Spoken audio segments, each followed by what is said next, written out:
Ասում են կերեք ավելի շատ սպիտակուցներ եւ պարզ ածխաջրեր ուտելու ցանկություն չի առաջանա։ Սա միֆ չէ, ինչպես են սպիտակուցներն օգնում այրել որովայնի ճարպը։ Իրականում ասեմ պրակտիկայից, ինչքան էլ մարդ ուզենա ուտի կոնֆետ ու իրան խափի սպիտակուցով, միևնույնն է, ինքը այդ սպիտակուցը ուտելուց հետո ուտելու է կոնֆետը։ Դրա համար ավելի ճիշտ կլինի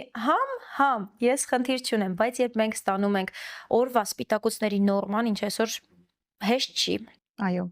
ձգտումը դեպի սխալ սնունդ, քչանումը, Ինչու, ասենք թող պարզ լինի։ այո, որովհետև կա հագեցվածության զգացողություն։ Մեր բջիջները մեր հիմքն են, իսկ բջիջը դա սպիտակուցն է, հետևաբար սպիտակուցը մեր կյանքի հիմքն է։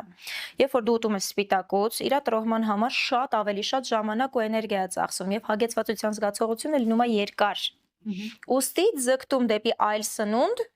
այդքան շատ չի լինում։ Իհարկե նաև համակցված պետք է լինի այս ամեն ինչը բջջանյութով։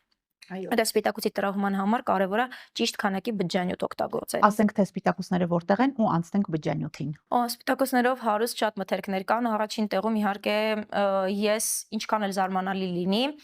դնում եմ ձուն։ Իմ համար դա շատ կարևոր է, որովհետև ձվի սպիտակուցը իր յուրացվելիությամբ համարյա թե 97% է, որից հետո արդեն գալիս է ծովամթերքը ինձ համար, հետո թռչնամթերքը, հետո արդեն նոր մյուս մսատեսակները, հետևաբար կաթնամթերքը, մի փոքր սպիտակուց ունենք նաև ոչ շատ մեծ քանակի չարազեղենի մեջ, ունենք նաև լոբազգիների մեջ սպիտակուցներ, սունկը,